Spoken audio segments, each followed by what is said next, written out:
wonderfully magical is in the air, isn't it? Yeah. You know, we're feeling it here in this arena, but it's spreading all across this country we love. A familiar feeling that's been buried too deep for far too long. You know what I'm talking about. It's the contagious power of hope. The anticipation, the energy, the exhilaration of once again being on the cusp of a brighter day. The chance to vanquish the demons of fear, division, and hate that have consumed us and continue pursuing the unfinished promise of this great nation, the dream that our parents and grandparents fought and died and sacrificed for. America, hope is making a comeback.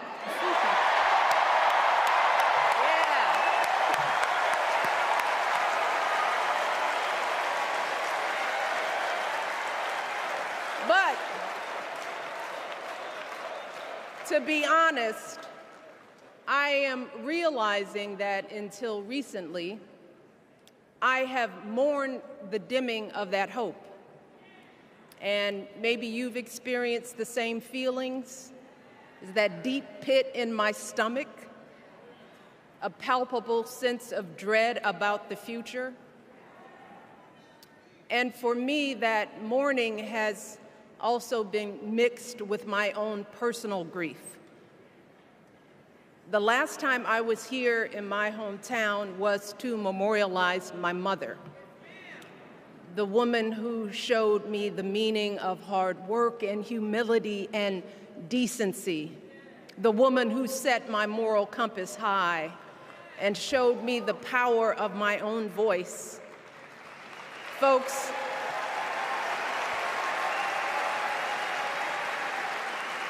I still feel her loss so profoundly. I wasn't even sure if I'd be steady enough to stand before you tonight, but my heart compelled me to be here because of the sense of duty that I feel to honor her memory and to remind us all not to squander the sacrifices our elders made to give us a better future.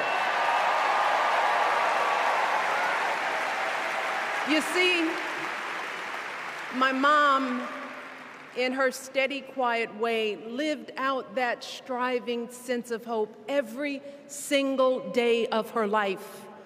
She believed that all children, all people have value, that anyone can succeed if given the opportunity. She and my father didn't aspire to be wealthy. In fact, they were suspicious of folks who took more than they needed. They understood that it wasn't enough for their kids to thrive if everyone else around us was drowning. So my mother volunteered at the local school. She always looked out for the other kids on the block. She was glad to do the thankless, unglamorous work that for generations has strengthened the fabric of this nation. The belief that if you do unto others, if you love thy neighbor, if you work and scrape and sacrifice, it will pay off. If not for you, then maybe for your children or your grandchildren. You see, those values have been passed on through family farms and factory towns, through tree-lined streets and crowded tenements, through prayer groups and National Guard units and social studies classrooms. Those were the values my mother poured into me until her very last breath. Kamala Harris and I built our lives on those same foundational values. Even though our mothers grew up an ocean apart, they shared the same belief in the promise of this country. That's why her mother moved here from India at 19 It's why she taught Kamala about justice, about the obligation to lift others up, about our responsibility to give more than we take. She'd often tell her daughter, "Don't sit around and complain about things, do something." So, with that voice in her head, Kamala went out and she worked hard in school, graduating from an HBCU, earning her law degree at a state school. And then she went on to work for the people, fighting to hold lawbreakers accountable, strengthening the rule of law, fighting to get folks better wages, cheaper prescription drugs, a good education, decent health care, child care, elder care. From a middle-class household, Kamala worked her way up to become Vice President of the United States of America. My girl, Kamala Harris, is more than ready for this moment. She is one of the most qualified people ever to seek the office of the presidency. And she is one of the most dignified. A tribute to her mother, to my mother, and to your mother too. The embodiment of the stories we tell ourselves about this country. Her story is your story. It's my story. It's the story of the vast majority of Americans trying to build a better life. Look, Kamala knows, like we do, that regardless of where you come from, what you look like, who you love, how you worship, or what's in your bank account, we all deserve the opportunity to build a decent life.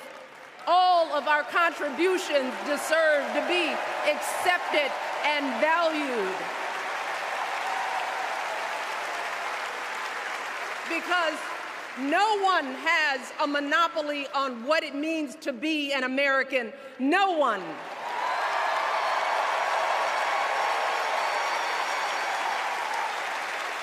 Kamala has shown her allegiance to this nation, not by spewing anger and bitterness, but by living a life of service and always pushing the doors of opportunity open to others. She understands that most of us will never be afforded the grace of failing forward. We will never benefit from the affirmative action of generational wealth.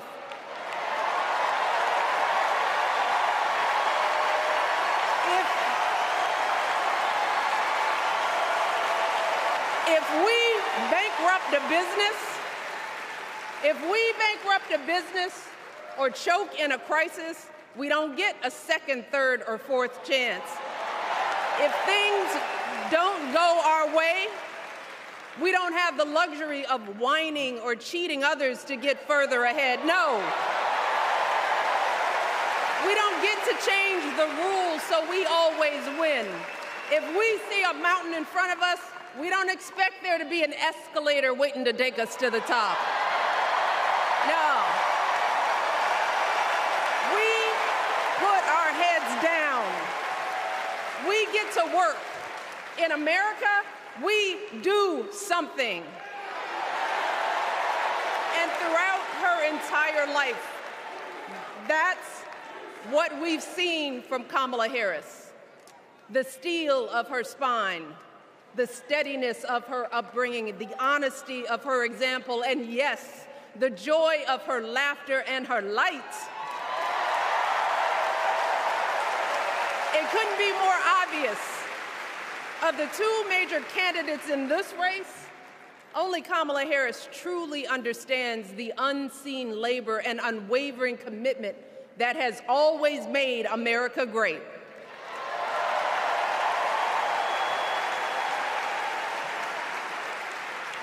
Now, unfortunately, we know what comes next. We know folks are going to do everything they can to distort her truth. My husband and I sadly know a little something about this. For years, Donald Trump did everything in his power to try to make people fear us. See, his limited, narrow view of the world made him feel threatened by the existence of two hardworking, highly educated, successful people who happen to be black.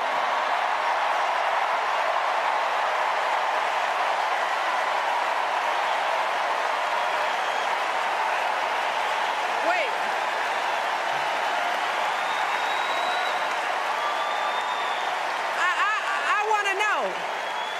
I want to know, who's going to tell him that the job he's currently seeking might just be one of those black jobs?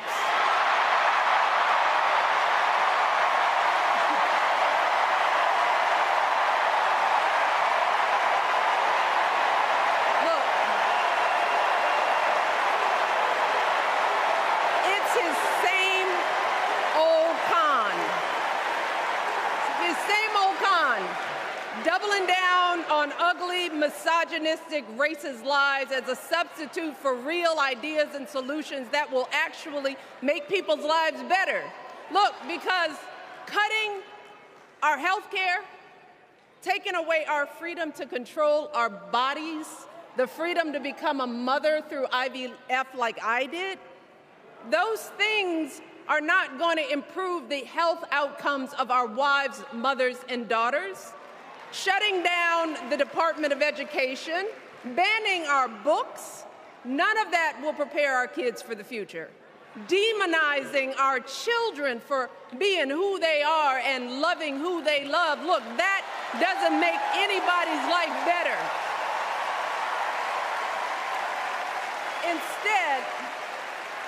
Instead, it only makes us small. And let me tell you this, going small is never the answer. Going small is the opposite of what we teach our kids. Going small is petty, it's unhealthy, and quite frankly, it's unpresidential.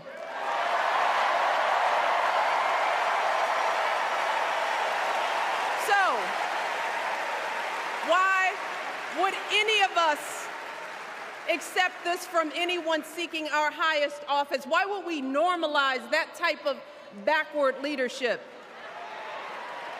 Doing so only demeans and cheapens our politics. It only serves to further discourage good, big-hearted people from wanting to get involved at all. America, our parents taught us better than that, and we deserve so much better than that.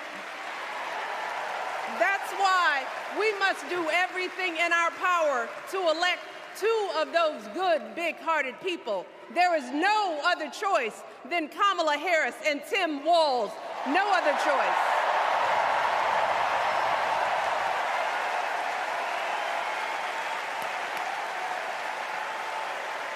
But as we embrace this renewed sense of hope, let us not forget the despair we have felt. Let us not forget what we are up against. Yes, Kamala and Tim are doing great now. We're loving it. They're packing arenas across the country. Folks are energized. We are feeling good.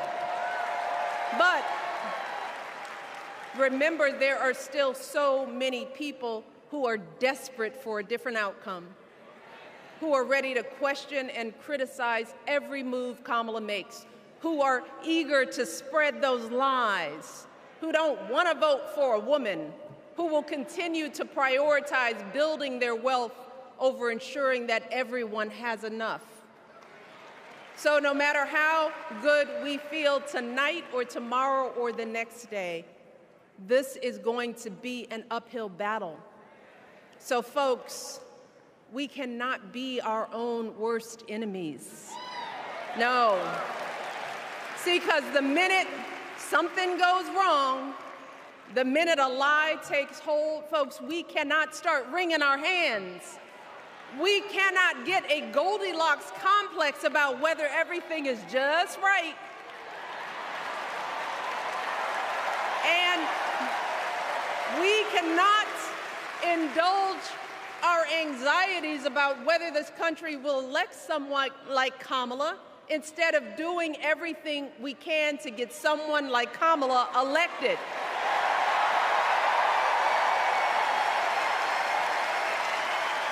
Kamala and Tim, they have lived amazing lives. And I am confident that they will lead with compassion, inclusion, and grace. But they are still only human. They are not perfect. And like all of us, they will make mistakes. But luckily, y'all, this is not just on them. No, this is up to us, all of us, to be the solution that we seek. It's up to all of us to be the antidote to the darkness and division.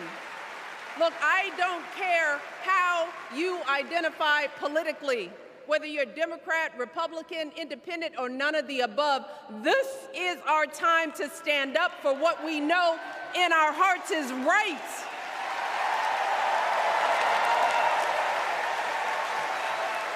To stand up, not just for our basic freedoms, but for decency and humanity, for basic respect, dignity, and empathy, for the values at the very foundation of this democracy. It's up to us to remember what Kamala's mother told her. Don't just sit around and complain, do something. So, if they lie about her, and they will, we've got to do something.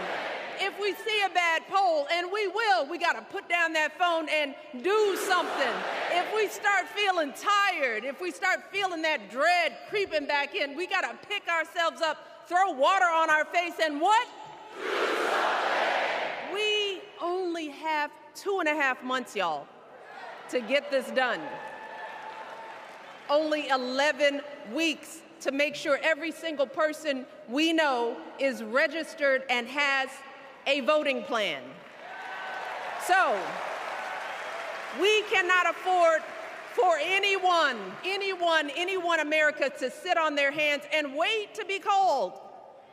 Don't complain if no one from the campaign has specifically reached out to you to ask you for your support. There is simply no time for that kind of foolishness. You know what you need to do. So, consider this to be your official ask. Michelle Obama is asking you, no, I'm telling y'all to do something.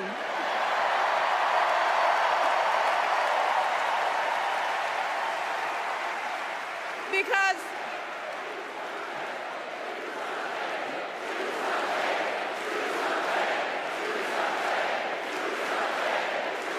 you all, this election is going to be close. In some states, just a handful, listen to me, a handful of votes in every precinct could decide the winner. So we need to vote in numbers that erase any doubt. We need to overwhelm any effort to suppress us. Our fate is in our hands. In 77 days, we have the power to turn our country away from the fear, division, and smallness of the past. We have the power to marry our hope with our action. We have the power to pay forward the love, sweat, and sacrifice of our mothers and fathers and all those who came before us. We did it before, y'all, and we sure can do it again. Let us work like our lives depend on it. And let us keep moving our country forward and go higher, yes, always higher than we've ever gone before as we elect the next President and Vice President of the United States, Kamala Harris and Tim Walz. Thank you all. God bless.